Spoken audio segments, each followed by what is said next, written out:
Good evening to everybody. My name is I'm Kevin Lewis. At the outset, I should say that the guiding principle of this webinar is the new G14. So this is the new G14, the Instructor's Handbook. That's the old one. I have both. And the new G14, I should say, has been approved by the RYA for the HKSF to use in a formal manner for our teaching method. So as sailing instructors, this will be the publication that we will be referring to. It's happened informally in the past, but the RYA have given us permission to use this book in a formal way so that we all teach in the same way and so that we all teach using the same processes. There is a Chinese version of the G14. The RYA tell us that we'll be able to have the Chinese version when it's updated. The existing Chinese version of G14 is the old edition. And I spoke to the RYA and they said, yes, but we prefer you not to have the old edition at the moment. They're trying to update it. So eventually, whenever the RYA manage it, there will be a Chinese script version of this. I think it will be in simplified characters, but I think most people can manage that. The last thing I'd like to say before I hand over to Nic is that both Nic and Ed will try and talk a little bit slowly and clearly. Every time we run an instructor course or any instructor thing, we always say this is not an English test. So please don't worry if English is not your first language, if you don't feel confident in English. If you have any specific questions, you can ask them or you can ask afterwards. There are many friends here, so I'm expecting some inter-instructor WhatsApps and we can help each other with some translation. But sadly, Nic and myself and Ed can't speak Cantonese, so I'm sorry about that. But we will try and speak as clearly and as slowly as possible so that it's not too much information in a second language for you. Great. I can't quite see. I think it's 67, maybe 70 people. We should have a few more. I'm going to hand over now to Nic. I'm going to turn my microphone off, hand over to Nic, and let him do a little bit of an introduction. Thank you very much, Kevin. It's lovely to be with you all again. As you said, we don't speak Cantonese. The little bits we do speak of Cantonese isn't going to be very useful and is mainly to do with keeping clear of the tracks when we're getting onto the MDR. But there we go. So when Kevin asked me to get involved with this, I've been involved. I've obviously been teaching this for a long time. I have been through, I'm thinking 10 or 11 versions of G14. So it didn't make me go and actually look at it and read it probably a little bit more than I had already. Maybe I should. So I found out a few things actually. So we'll have a look through. So the plan is have a look at the new G14, what's in there, what's useful to you as instructors. I've been asked to talk about what's changed in instructing. And I'll come back to that later on, but my original thought was nothing. But actually, I think things have changed a little bit, probably over the last 2 years as well. And one of my roles in the UK is I work with coach development at the RWA, which is to do with the race coaches and developing race coaches. So I've probably got a little bit more to say on that one in a way, because we probably have changed that probably a little bit more than we had absolute normal instruction. I think the tools for instructing might have changed. A little bit about lessons learned, if there's anything we have changed because we've learned anything over the last few years. And then Ed's going to come in and talk with us about some of the new stuff that we've been doing. He's a bit younger than me and a bit more flexible in terms of doing some of the new stuff. I'm a bit stuck in my ways, so he can talk about that with a bit more authority than I can. As Kevin said, please do pop questions in. There's one in there already. I'm not going to be able to read them, but Kevin's there sort of keeping an eye on them, and he will interrupt and prod should anything come up that needs answering at the time. So we'll do our best.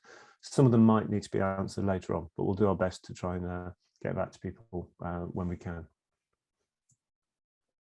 And then there will be a little bit of time at the end, having had a chat with Lowell as well, Lawrence, to have a bit of a Q&A. So I haven't gone and filled the full 45 minutes, an hour with my stuff. I promise you, it should be somewhat less than that. So there should be time at the end for that. So G14 has been around as long as I've been instructing, which is far too long for me to say how long. It did used to be a slightly different book. It was just the handbook. It then became a handbook and a logbook. So all the stuff that we wrote down in there, and you kept your log in there.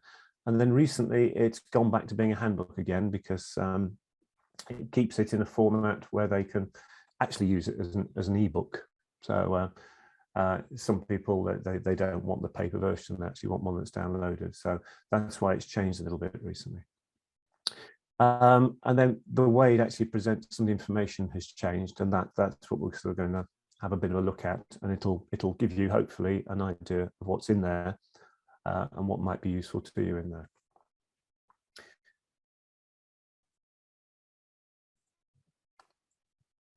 So they've moved from having lots of photographs to diagrams, which does give you a degree more clarity. I guess the diagram can be precisely what you want it to be of. It's always quite difficult setting up a photograph so that it's precisely what you want to see, and going this way has given that little bit of opportunity to tune some of it. I must say, at the moment, I think one or two of them, they can still be altered a little bit, and there will be reprints of this, but it has, like we can see on the left here, it probably gives us access to stuff that we can talk through with our students a little bit easier than perhaps we could do with the photos, maybe. The other big change, well, it's not huge, but the other change is they've tried to integrate the other two bits of our scheme, so multi-hulls, primarily catamarans, and keel boats. So rather than having their own little chapters at the end, actually when it sort of talks about how we teach tacking for dinghies, it then does the how we teach tacking for catamarans and how we teach tacking in a keel boat, and it's all in the same section, so it's all in the same place. There's a little bit more information in terms of some of the advanced stuff as well than there used to be. And what we've also had is some more models and techniques for instructing that I'll talk a little bit more about in a second, that have been added to the front. And all these changes, whenever this happens, and as I say, G14, it will get changed a little bit over the next few years when there's been a bit more feedback and people have used it. If on the website itself, on the RWay website, there's every little, sort of all the little bits that get changed with each edition get listed there, so you can hopefully find out what's in there, because sometimes it's a little bit hard to see what's actually changed from the previous version, so you should be able to see there what's actually changed. The teaching models that are in the books, some of them are quite advanced, if I'm honest, and teaching the instructor course, I certainly wouldn't go and try and use them all at the same time, but they're in there as a resource for as we sort of get into our instruction. We've done a little bit more, and you sort of come up against little problems. So hopefully we know they're there, we can go and have a look at these things. So primarily the ones in there, there's one called VARC, which introduced by a chap called Fleming, and that's just to do with the way that we take information in. That's visual, auditory, listening to stuff, reading, and K, which is kinesthetic. Just means going out and doing it, which is the way that we all think we prefer to go and do stuff, and we probably do. Originally, it was to do with preferred learning models. We don't use it that way, but what we do use it as is just recognizing the fact that people do have different ways, and that when we're instructing, we kind of need to touch on all of those things. So we should do some stuff that's visual, getting some diagrams in there. We should talk. We should write some things down. It does help a lot of people. And then we can get out and do it a little bit. probably almost more use in some ways when you've got somebody who's struggling. Maybe they really don't like reading, or they really don't like listening. They struggle to listen. And it just makes you think about other ways of getting information across to people. So it's a useful model in there, and there's a page on there. Just after that, there's another model in there, another teaching model in there, which is about actually how people take this on, and that's, I'm not going to go into it in too much detail, but active, reflective, theoretical, and pragmatic people. And that's, we can probably see that in the way that some people like to learn new things. So I think I'm definitely more on the theoretical and reflective. I don't just go in there and do it, which is what it's talking about. Active will be somebody who just piles in there and has a go, doesn't worry about things going wrong. Again, a bit more information in there. A little bit about something called growth mindset, which is a lady called Dweck. They're also listed, so if stuff does interest you, there's lots more literature on this. I think most of them are on a bookshelf behind me. And that's just to do with where we are actually, whether we embrace making mistakes and learn from mistakes, or whether we like to stay in a comfortable place where we do what we know and we know what we can do. And that's a little bit about where we are ourselves, and I think also to do with the sort of environment that we create for people to go and learn in, how comfortable they feel putting themselves in maybe a vulnerable or a slightly uncomfortable place. So it's interesting stuff. It's only touched on briefly, but it is really interesting stuff. The stages of learning, anybody who's done stuff with myself, Lawrence, Ed, we've probably touched on this a little bit at times.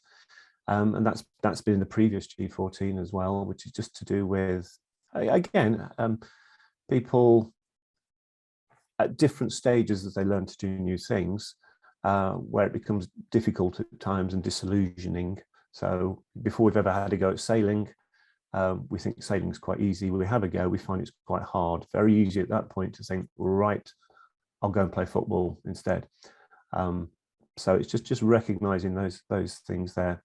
And again, as we get a little bit better, recognizing when we can introduce new things, when people have managed to get a skill, so they're not having to use their whole head to think about it anymore, and that's when we can start to introduce new bits. Whereas if we introduce too much too early on, it's going to be a little bit overwhelming and too difficult, and people won't actually progress. You may well have met it under the names of, I've completely forgotten it now, but before you've actually had a go at something, you're unconscious, you're not aware of something, and you're incompetent. So incompetent means you can't do it. Unconsciously incompetent when before we've had a go. Consciously incompetent, you've had your first go, you found out you can't do it very well, which is after we've had our first go at sailing.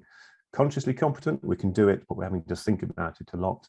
Unconsciously competent, this is an English lesson now, just means that we can do it without thinking about it. Anyway, that's to do with stages of learning, and it's quite interesting and quite useful when we've got people who might be struggling at times. So that's all listed in the front there. Nic, can I ask you? I mean, when we talk about how people learn and how we use that as instructors, one of the things that there's a lot of complicated language in this area that you've just introduced. I know, and I'm very aware it's probably too much there. And obviously, you know, the solution is by the book. But do you think sometimes that we get stuck as instructors teaching everything the same way because we've always taught it that way, and we kind of miss out alternative approaches, and we kind of miss out the fact that some of our students might be learning better in a different way? I know I'm guilty of this. I have a teaching style, and I've used that style for a long time, and I think this is the best way to do it. And I think it's to think about how we teach and how other people learn almost challenges our own understanding of how we teach ourselves.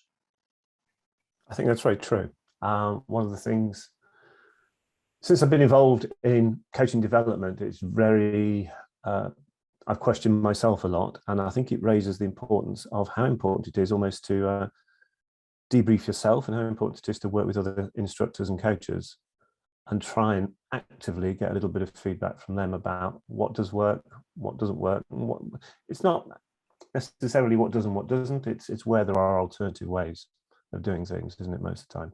And I think there are bits in this G14 that probably talk about that more than any of the previous ones. And there's certainly bits to do with people who there's a little bit in there about autism and things like that. So people who are not neurotypical, and identifying that and how we can adapt our teaching towards that. And actually some of that, you then realize actually it's just a better way of teaching sometimes. So the empowering yourself to go and experiment a little bit is a very useful thing. I think really what we need to do, and we're very much facing this at the moment, is give people the opportunities for CPD, for going out and actually continuing to develop themselves, which perhaps have not always been very good at in the past. You've been qualified as an instructor, and that's it, go off and instruct and go and instruct for the next 20 years with no other input. And of course we need it to stay interested. And that's where it's sometimes quite useful doing things like this and actually going back and questioning what you do at times. Does that answer that? Yeah, perfect. Continue. I don't want to interrupt too much. No, it was a good interruption. I was listening to myself talking in more and more complex English, so it got me out of that one a little bit. A little bit there about younger and older students, and then some stuff in there about what are barriers to people learning, things like people being afraid of looking silly because they're not very good at it, and what are the motivators, which is normally about making stuff enjoyable and fun. That is the biggest motivator for doing most things. It's either enjoyable or fun, or just getting better at it and winning races. I think they're the two big ones that motivate us as far as sailing is concerned. And there we go. So a little bit about instructional skills. In G14 then, there's some stuff in there about how to relate to students, how we introduce ourselves in the first place, and basically build that relationship with students so that they trust you. And again, it's creating, well, the second one there, it says create an effective learning environment.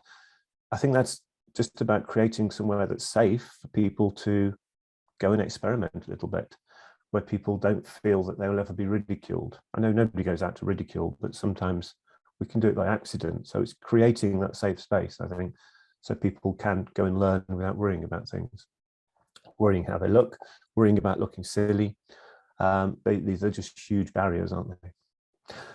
There's some other models in there. Edicts. Anybody who's met Lawrence, anybody who's met myself, anybody who's met Ed, you've probably come across edicts. That's just the standard way of putting a new thing across in the first place, isn't it?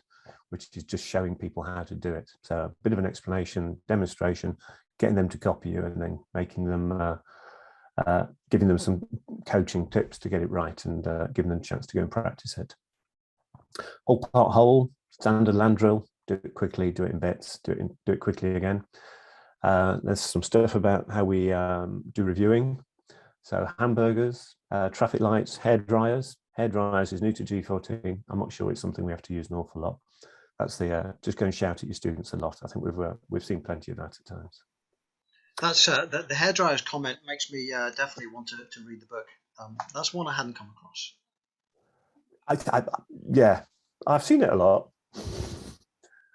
I think its use is fairly limited in reality, and that's probably the earliest one. A bit in there about how to present. So when we do instructors courses, we ask people to go and do a bit of a presentation. So there's a few pointers in there into how to go and do it. And there's also some bits in there about how much pressure and when to put pressure on students, which is going back a little bit to what I said earlier on. So recognizing when we can start to add more information. Or maybe make people do it a little bit quicker, or maybe make them do it whilst they're slightly distracted. So it's just how we compound skills. So if we're teaching somebody to just steer a course upwind, steer a good course upwind, you might at some point get them to close their eyes and just concentrate on doing it by balance and things like that. So it's talking about things like that in there.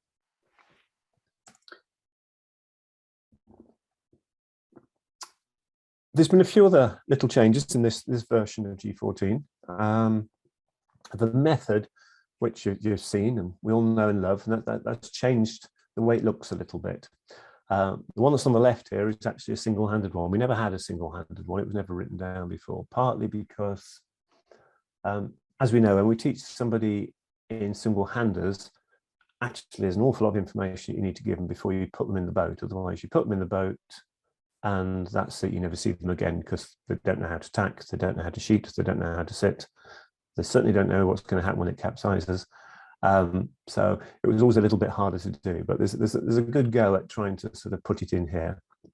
But you'll see the second stage there is actually 3 complete things altogether, which is an awful lot of information that needs to get across at the same time. The double-handed method has stayed pretty much the same. The only difference there is, and again, I'm sure most of you will recognize this, there was a bit about the 5 essentials where we sort of taught people to tack and go upwind, then we'd come in and talk about the 5 essentials and go out and practice it.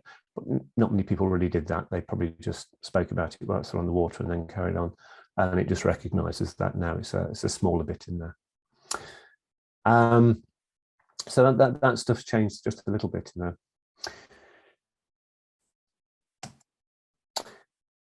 Changes to instructing and coaching was something that came up.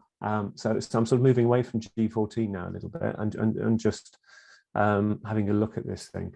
My original, when Kevin mentioned that, my original thought was, well, it hasn't. You know, it's still, I still do what I did when I was somewhat younger than I am now, and my hair was a different color. I don't think it's changed.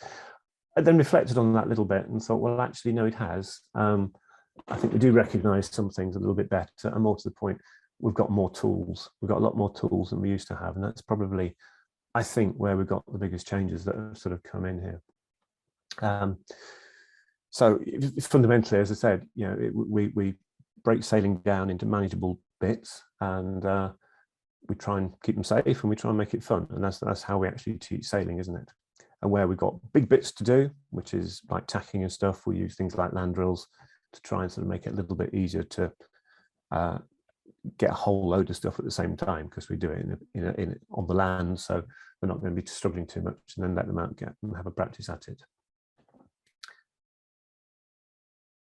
The whole thing about creating that safe environment, I've certainly put a little bit more emphasis on, I guess, and recognizing the fact that people do need a mentally safe environment as well as a physically safe environment. It has to be safe. We obviously need to take back the same number of sailors that we took out in the morning, and they need to be the same sailors. We can't just go and grab some replacements. So that's always been there. Probably put a little bit more emphasis, I guess, on just making sure that everybody is in a mental state to actually go and improve things, and they're not too anxious about things, and they do have a really good understanding of what's going on.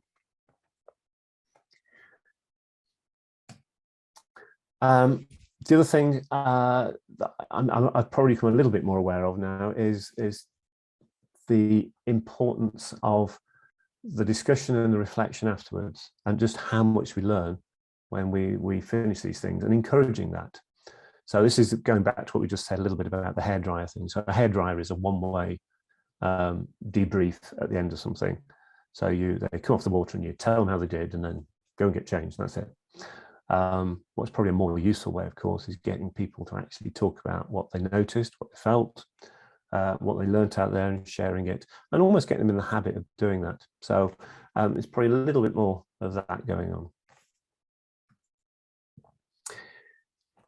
Already spoken about it, just recognizing when we can actually start to put more stuff on there. And certainly when I'm teaching now, coaching wise, racing wise, I'll put a little bit more effort into getting people to recognize at this point, you know, when can they actually add more, and how can they add pressure? How can they actually change what they're actually doing out there? So they're just sort of adding a little bit at a time rather than just moving straight on to the next thing. Where I feel my biggest changes have been, and this has partly been through lockdown, and I know from my time in Hong Kong, people are very, very happy to embrace technology, is the way that we've used some of that. So personally, I've had a lot of opportunity to use some quite nice cameras, and learning to use the drone and bits and pieces over the past 2 or 3 years. And what it's given us is a huge amount of opportunity to learn, I think. And then on top of that, being forced to kind of embrace things like this, using Zoom, using WhatsApp groups. So we're sort of almost every course I do now, it's sort of getting there, set up a WhatsApp group, and it just lets you expand that contact time. So we're very aware the contact time we have with the people we're teaching is quite small. And whilst we don't want it to take up our whole lives, just the fact that we can maybe go and prod people a little bit beforehand to make them think about stuff can be really useful. And one of the problems with some of the the cameras, using a drone and all these bits and pieces, is it does take a little bit of time sometimes to go through and look at stuff. So being able to send stuff later on is a very useful thing. We could always do it by email, but I think we're getting a little bit better at doing it now. Something that has changed a little bit with the RWA, and it's sort of moving across a few different areas there, is recognition of the fact that the time that we spend as instructors is probably best spent where we can afloat and teaching people afloat, because that's what they can't do when they're sat in front of a computer with YouTube. If they're sat in front of a computer, they can learn about the weather. They can learn about the tides. They can learn about all sorts of things.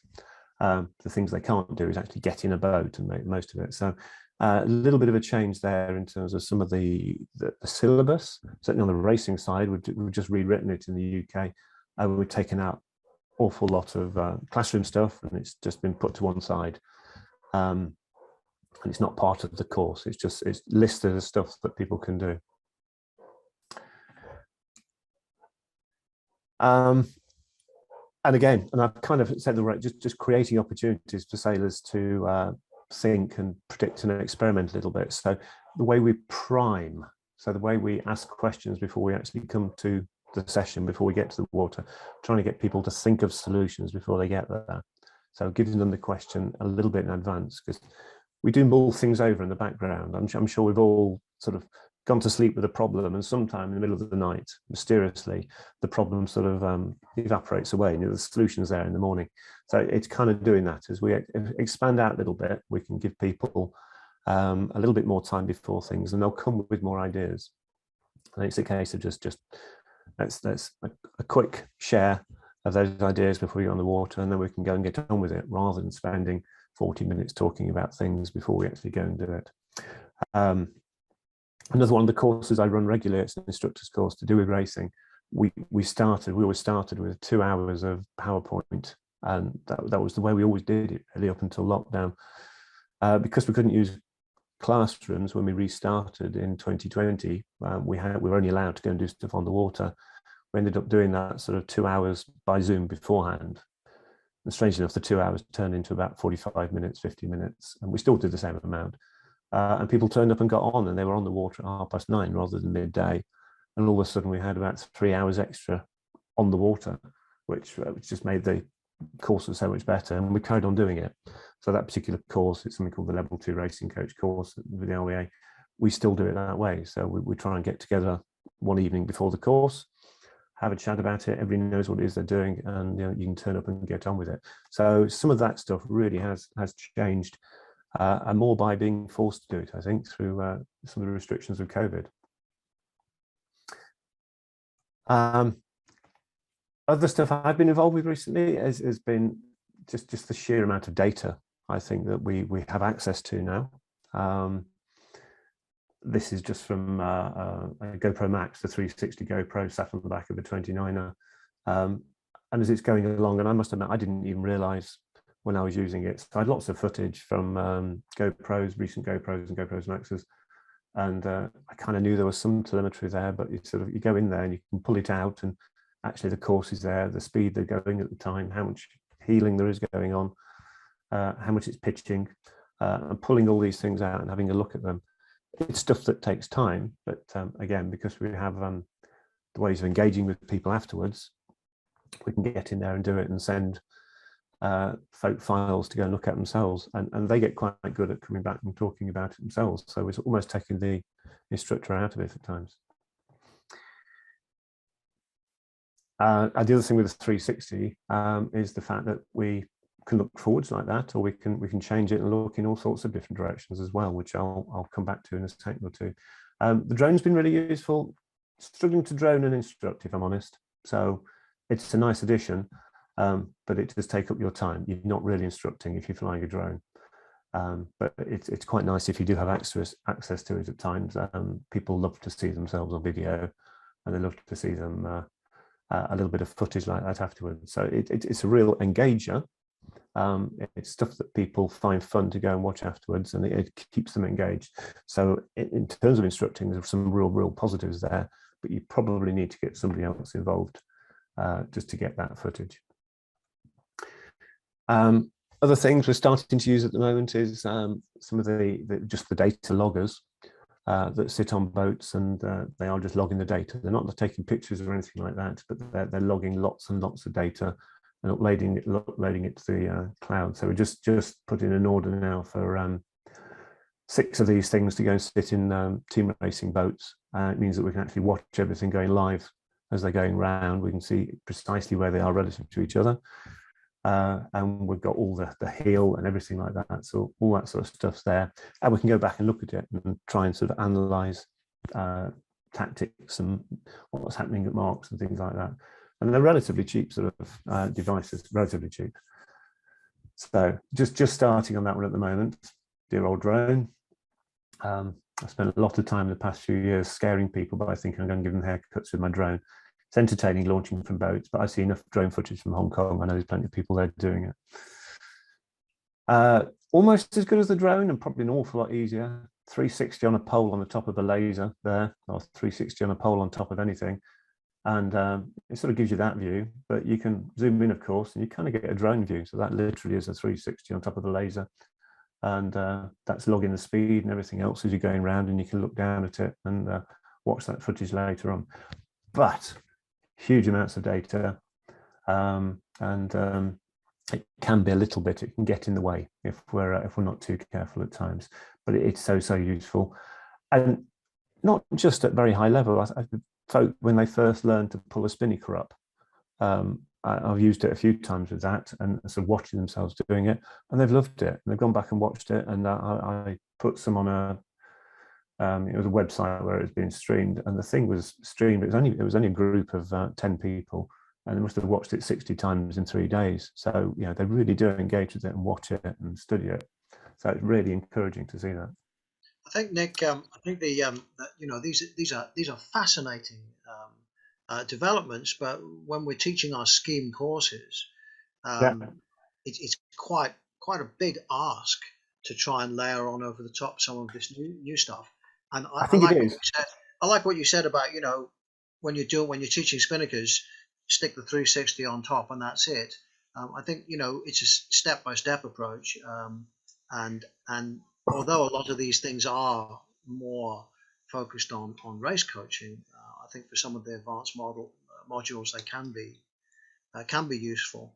But I know as an instructor we feel there's quite a lot of pressure to teach and do things, and then with all this extra data and all these extra things coming over the top, quite difficult. The times I've used drones has been when there's been somebody else, like a parent, and then you have to be able to share it with the participants and give them the opportunity to discuss and feedback. And you can either do that after the session, or you can use social media, which I found very powerful. In that you upload something to social media, suddenly there's a discussion going on about it, and you can just step back. Yeah, absolutely, and that's what we're trying to do. They are discussion starters most of the time. The other thing it does do, it gives you a library of stuff that you can use for priming as well. Yeah, absolutely right. It takes time, and you're almost better off out the instruction loop if you're trying to set some of this up. That's where I got my best stuff, is when I've been in the lucky position where I've been kind of paid to go and almost be an extra, but I can set up all this stuff and have it. So it's there, but it's a new tool, and it has. I think it's given me a huge library of stuff that I can go back to and look at, and I've started using it more and more with learners. But would I put it on top of somebody who's learning to sail in a Pico? No, because they're going to wipe out my GoPro Max. That'll be the end of that one. It's going to end up on the bottom, isn't it, with a scratched lens? But it's stuff that's quite useful just for when we can't get in there and show the demo all the time. You can just sort of share it around. They can see it on the phone. Just a very simple go out, tack round a buoy, come back, and it'll stick in people's heads. So it's worth going out there and just sort of getting some of that very, very simple footage, I think. I keep meaning to go out there and try and just do things like coming alongside and all those with a GoPro at the top of a mast, because I think it'd be invaluable, and I haven't done it, but I will do. I'll get round to it and then see how we actually use it. But it's still in its infancy in terms of how easy it is. But as you say, it's so easy to go down a bit of a wormhole and end up with just massive amounts of data that you never do anything with. I always worry about, I see coaches with their mobile phones driving around in coaching boats. I always worry about the fact that I'm not sure they're looking where they're going. They're looking at the mobile phone sometimes, but that's a different issue. But the sheer amount, the hours and hours of mobile phone footage that never gets looked at by anybody. So it's trying to use it sparingly and using it thoughtfully. So planning it, I think, as well. But it's it's as useful at the top end of racing as it is just in terms of people visualizing some really, really simple stuff and seeing a good coming alongside, and just having that in your little bank of equipment. So once you've got it and sort of stored it away somewhere, then being able to use it's really useful. And I think it's probably more useful if you've got stuff yourself rather than sort of using stuff from some other random country. So using the right equipment in the right place with the right water conditions is more relevant to the folk that you're actually talking to, isn't it? So, but yes, you do have to be a little bit careful. Don't overuse it. There we go. GPS does dum. Talks about that. So webinars and Zoom spoke about quite a lot. So lots of people here today. I'm really impressed with that. Everything we've done recently with the RWA, if you sort of get 80 people signing up, we'd expect about 25 people to actually turn up.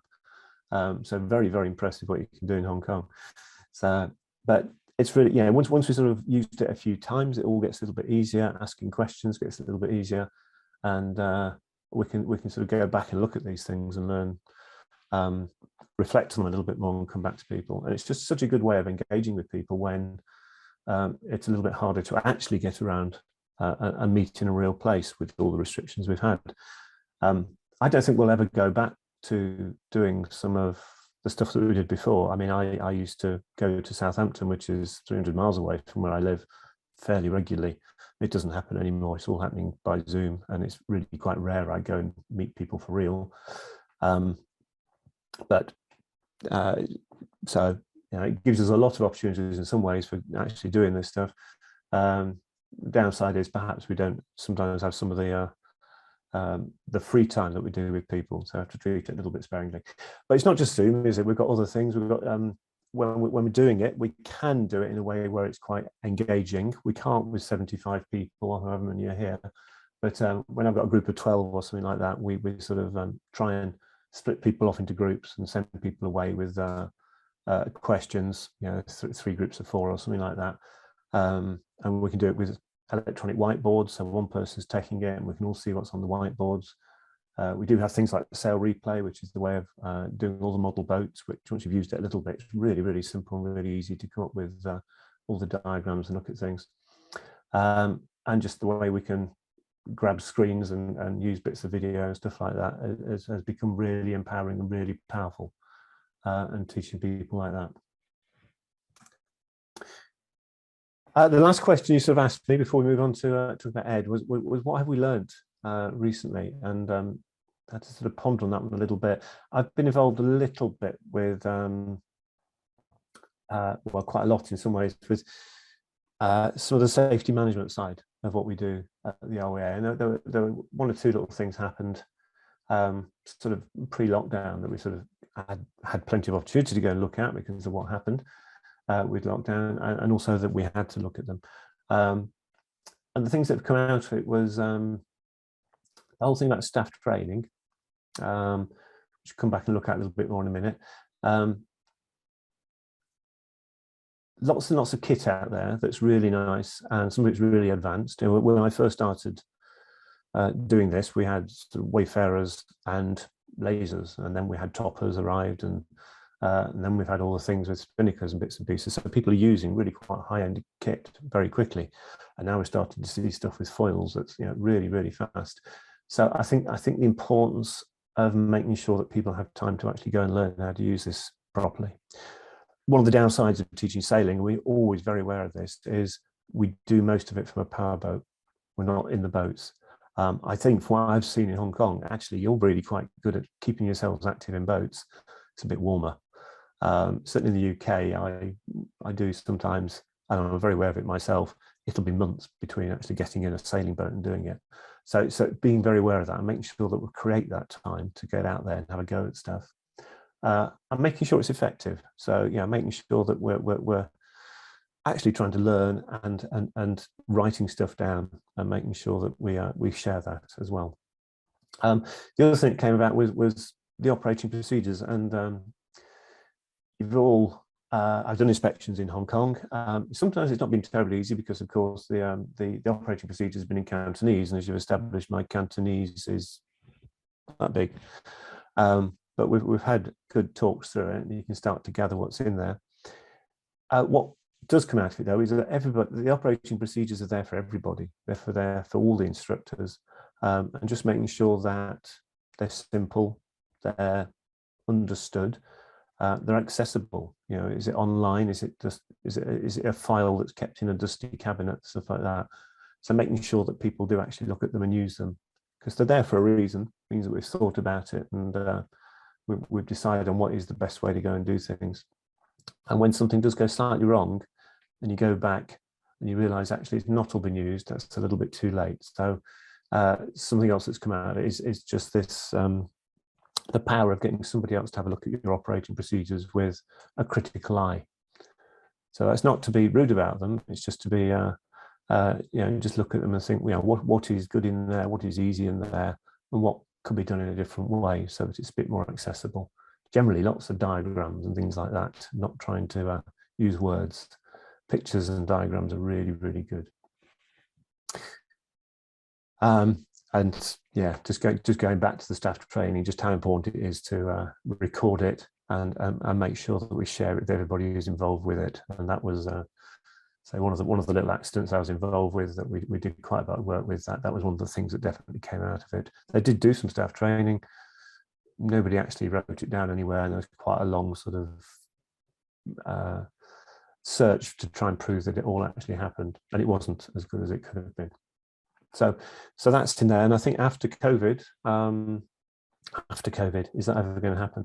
After we'd stopped being quite so restricted, a lot of us probably won't have done that much sailing, won't have done that much instruction, and it's a good time to make sure that we really do put some time into putting that staff training in and making sure that we do it as effectively as possible. And I think that's what I think is probably the thing that we've sort of pulled out the last 2 or 3 years more than anything. And at that, I'm going to shut up. So thanks for listening to me, not throwing virtual tomatoes at me. And I'll hand over to Ed for the moment, and then Kevin's going to come back and have a chat with Lol. Unless there's anything at the end there, Kevin? No, I think that's a very interesting primer, and certainly encourages me to dive deeper into the G14, especially in terms of some of the teaching models and how we teach. And I think challenging our own conceptions of how we teach, and I think that, you know, understanding that our way may not be the best way, and trying to open our mind a little bit.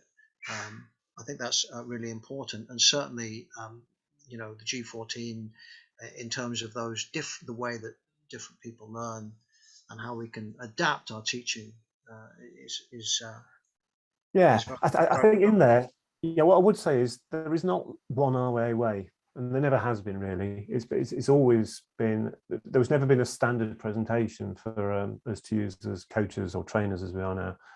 And it's always recognised the fact that people will do it in very, very different ways. And we've been very aware of the fact that some of the things like the method, the way we teach Singlehanders, actually only works in some places and it has to be done very differently in others, but it's giving a set of guidelines, really, a sort of scaffold to go and work it out yourself a little bit, but still do it safely and have all the other things in there. Yeah. So I mean, at the same time, I mean, we need to standardize our teaching. I think that's one of the things that is important. Yeah. And I think recognizing the bits that need standardizing and don't is very, which is where the method came from as such, so that we are teaching the same way of how to tack, the same way of how to jibe, and teaching stuff in pretty much the same order.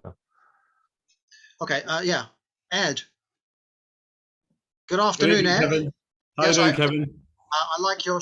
I can see your roof beams there and your ceiling light. It seems wherever I go, my ceiling lights follow me around. Right, shall I crack on? You have to do next slide, please. Okay. Will do. Okay, right, fab. So good evening, everybody. Thanks for coming. As Nick says, amazing, 77 participants.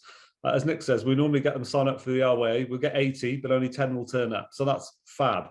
Some of you have probably heard me talk a bit about foiling the last time Nick and I were out in Hong Kong, but things have developed a fair amount since then, and some other bits and pieces have happened, which I'm sure lots of you are aware of, but I just thought, or we thought it'd be useful just to highlight what the RWA are doing in terms of the foiling scheme. So there are three different elements, if you like. So there's sail foiling, which is dinghy foiling, if you like, and there are wind foiling course, which is windsurfing with a foil, and then there are wing foil courses as well. So Nick, if you want to jump on to next slide, please. That's what I had. No, I have. No, I haven't. Oh, look at that. There we go. So in terms of the winging elements of the scheme, and again, you guys have probably seen some of this going on over in Hong Kong. I'm sure it's live and kicking over there. The RWA has introduced wingsurfing. So this is, if you like, an introduction to using a wing. So it uses a plain windsurfing board, as you can see from the image, fairly wide style, lots of volume, and then a number of students using the wings just to gain experience of handling the wing. So it's generally helpful if you've done a little bit of windsurfing before, but it's not essential. It just requires obviously then developing wind awareness and some board skills to get yourself from A to B and back to A again. So like I say, great entry-level introduction to winging. Generally people would go windsurfing because they want to progress onto the wing foiling part of the scheme. So as it says, nice and slow, easy to learn, requires a little less technique than the wing foiling. Jumping straight onto a wing foil isn't something I'd recommend. It's pretty challenging with some nice spiky sharp bits to land on as well. Following that, once you feel you're ready, then the RWA wing foiling scheme kicks in. So this obviously is a little more advanced, as you can see from the image. So this now requires or involves us, hopefully, if we're good, flying and foiling above the water. So there are a number of instructors now qualified in the UK to deliver the wing foiling scheme and the wind foiling scheme as well. Fab. What's next, Nick? And in terms of, just pop that one, Nick. He's far too fast for me. And in terms of the scheme, it's been sort of, it's modular, and they're much the same throughout the foiling scheme. So in terms of certification or what the students look to achieve, in the wing foiling scheme, that would be first flights. So that is basically achieving getting the board up and out of the water and foiling, probably not for very long, prolonged periods of time, but just enough to get the experience of what it's like to get the board to fly. And if you're lucky and you're good at it or you're getting the hang of it, then that may become a more prolonged period of flight. And then the other one is the sustained flights. So that focuses a little more on once you're able to manage to keep the board up and foiling, a little bit more about steering, turning towards the wind and away from the wind a little bit more. So not super high tech, but bearing in mind how challenging it can be to go wind foiling, and I speak from personal experience, then yeah, achieving a sustained flight and being able to steer and return to a point of departure is really quite an achievement. Great fun, but hard work. Fab. What's next, Nick? So wind foiling. So this has been around a little longer and follows the same sort of vein in terms of you probably need to be a sort of intermediate stroke advanced windsurfer really before you were going to have a go. So you need to be comfortable in a harness. You need to be pretty comfortable using foot straps. But again, in terms of the syllabus, it follows a similar structure. So first flights, getting the board to pop up out of the water and just enjoy maybe a few seconds of feeling like you're a foiling god or goddess on the water. And then sustained flights, again, very similar. Turning, steering upwind, steering away from the wind, and just maintaining controlled flight on the board as well. And then performance flights. So that's a slight addition to the wing foiling scheme. So it's one extra, if you like. And that looks at things like tacking, jibing, maybe a bit of dealing with chop and that sort of stuff. So yeah, like I say, performance type stuff. Fab.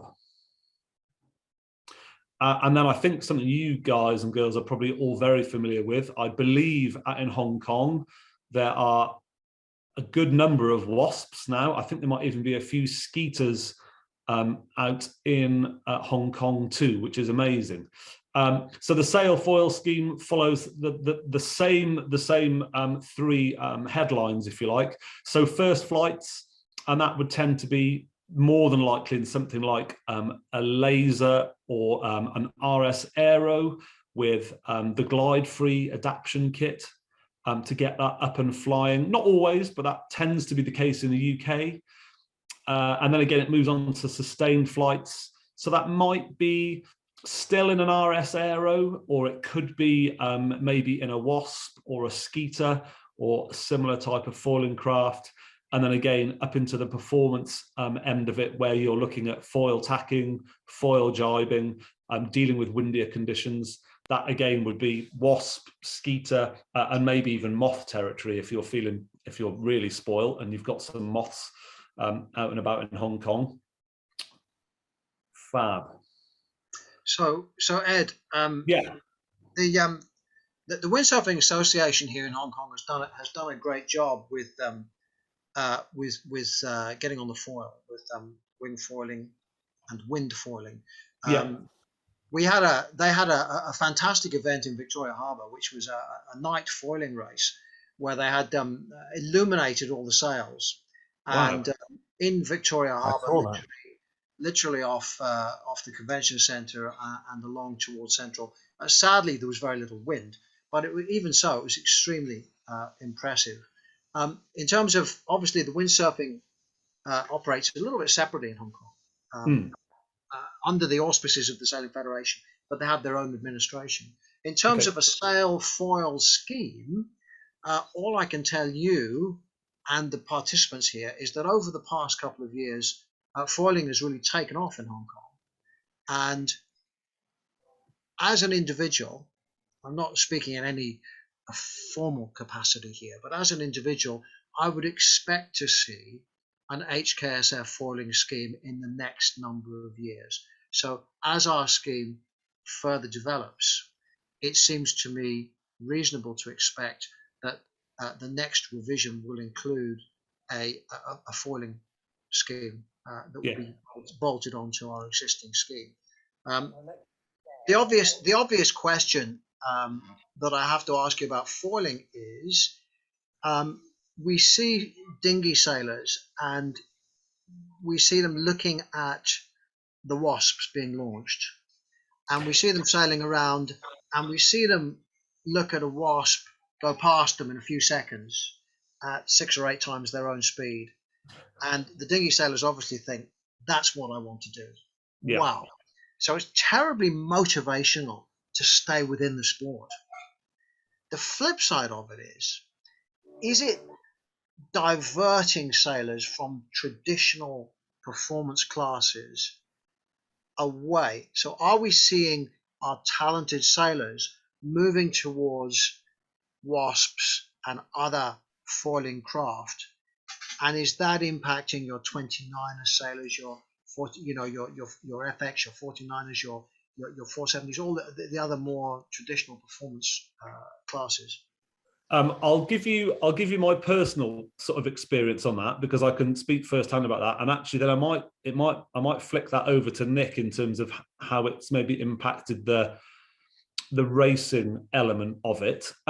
So I had a Skeeter, which I actually had for about a year, didn't use it enough, but loved it. It was fabulous, which I've since sold.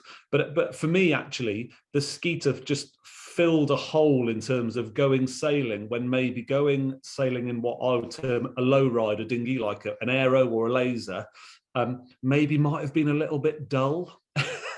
So it filled a hole where you could go out and have a really exciting sail in those marginal conditions where maybe traditional, if you like, dinghy sailing wouldn't have been so exciting, but where the Skeeter, you'd go out and have an absolute blast.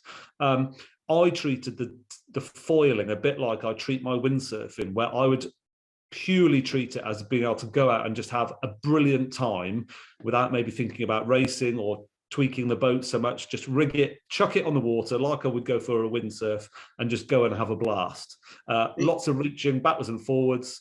But Nick, in terms of racing, has it had much impact in terms of participation or what the youth sort of sailors want to do? A lot of them do go and do it because it's for exactly the same reason. I don't think it's detracted from the racing fleets.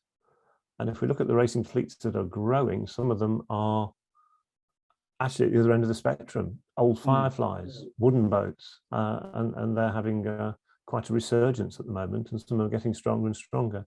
So it's just another branch, I think. One of the things it does do, though, is gives an opportunity to get people interested in sailing again who maybe have sort of fallen out of love a little bit, for just to go out and have a go. It's just given another area to go and concentrate on. One of the issues that we have as we look forward to an HKSF foiling units within our scheme in 1 or 2 or 3 or 4 years, whenever that will be, is I have to level with this, the lack of suitably experienced instructors to teach something like this, because it's such a new thing, certainly here, that we haven't got any kind of, there's a very small number of people who would be ready to actually run a scheme if we were to launch one. Yeah. So in terms of that, Kevin, the instructors can qualify at different levels in the sail foil scheme. So for example, they don't need to be a fantastic WASP or moth sailor to be able to be a foiling instructor. So for example, they could be endorsed to maybe deliver only the first flights. So they might be a reasonably handy foiler in the RS Aero or a laser, for example, where they're competent. They can maintain sustained flight, for example, as the instructor. So they're not superstars, but they've just got to be competent at being able to deliver the basics of foiling competently to get people to enjoy that first experience of a first flight. So you don't need people who are superstars in WASPs and moths to be able to deliver at least the initial part of the scheme. Once you get to the performance level, yes, they need to be a pretty handy foiling dinghy sailor. Okay. So if you've got guys who are instructors already who can competently fly a WASP, for example, and who are foil jibing and maybe even reaching the dizzy heights of foil tacking, then they are well primed to become a foiling instructor. Okay, thanks, Ed. We've just gone past our 1 hour, so and we're kind of going off on an interesting little angle there about foiling. But the fundamental thing, I'm going to hold it up again. The fundamental thing is this.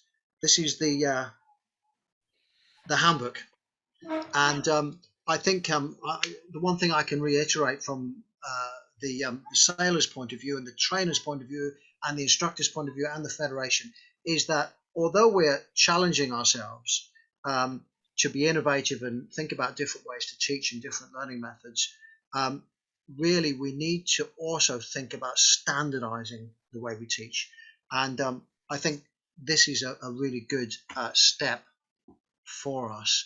I'd like to thank Ed, and thank you, Ed, and your roof beams in your ceiling. And Nick's got a nice picture on his wall there behind him. I'm sure it's, I can't quite see it, but a nice tidy room there. We also have Lawrence West is here. And before we tell go, people to turn the cameras on. I can't do it, Kevin. I've just tried. There we go. There's Lawrence. I don't know if we've got any participants. Can we turn on the participants' cameras as well? They can do it themselves. And this is kind of, we have to have a gallery selected here. If we can, I don't know if we can see the participants. Normally for a webinar, the way it works is the presenters speak and everybody else is in the background. I don't know if it's possible to turn on the cameras. Lawrence, thank you very much. Lawrence just saw it was happening and just said to me, "Can I come along and say hello?" Hello. Because you know, over the years, Lawrence and Ed and Nick have been instrumental in helping develop our scheme here. So I thought it would be great if they could show themselves. Are you what projects are you involved in, Lawrence, at the moment, apart from riding your motorbike through the Swiss Alps and various other places? That's my main project for the moment.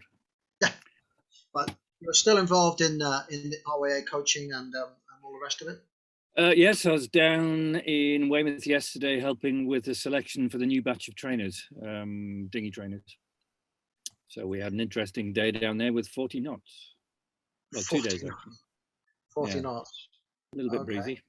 So the scheme's healthy, a lot of new people coming through, a lot of good people coming through. So that bodes well for the future. Clearly it's been held up with COVID and all lockdowns and everything else, but we're coming out the other side and people are very keen to get going again. One of the things that we found here is that because Hong Kong has been effectively isolated, people have not been able to leave. And a number of this has really encouraged people to get out in Hong Kong. So we've seen when they're open, we've seen a lot more people sailing. We've seen a lot more people hiking. We've seen a lot more outdoor activities, not just at this precise moment, but a lot more people are actually taking the opportunity to get out and do stuff in Hong Kong. All the sailing clubs and the centres have all been maxed out in terms of people wanting to learn the sport. So it's, in some ways there has been some positives. I don't know if in the UK that there's that big upswing as well of people. Yes, it hasn't all been into sailing, but outdoor activities. We're not exponents of, but we have possibly begun a world centre for staycations. So that's where you don't go away on holiday, you stay in your local area. And the centres are flat out, it would appear, with trying to provide on-water activities. It has to be said it's some of the more lower level activities. For example, centres that were offering paddleboards cannot get enough paddleboards and people onto the water. They are queuing up to go paddleboarding, which... Well, we see the same here. I mean, you know, we're limited by resources and space now here. But listen, we've exceeded our time. So thank you very much. I was hoping we'd be able to turn on everybody's cameras, but the technical people behind this haven't been able to work that out. So I'm afraid you're just stuck with the four of us. Thank you very much for attending the webinar. And unless we get any objections from anyone, we will try and make a recording of the webinar available online in due course. So if anybody here, particularly Ed or Lawrence or Nick, have got an objection to that, let me know later. Otherwise, we'll make it available online so people who missed it can have another look at it and we can share it. Okay. So thank you very much, everybody. It's been a pleasure. Nice to see some old friends, and we do hope to see you back in Hong Kong eventually, whenever people can actually come here easily. So thank you very much. Thank you, Nick. Thank you, Ed. Thank you, Lawrence. Okay, that's the end. Thank you.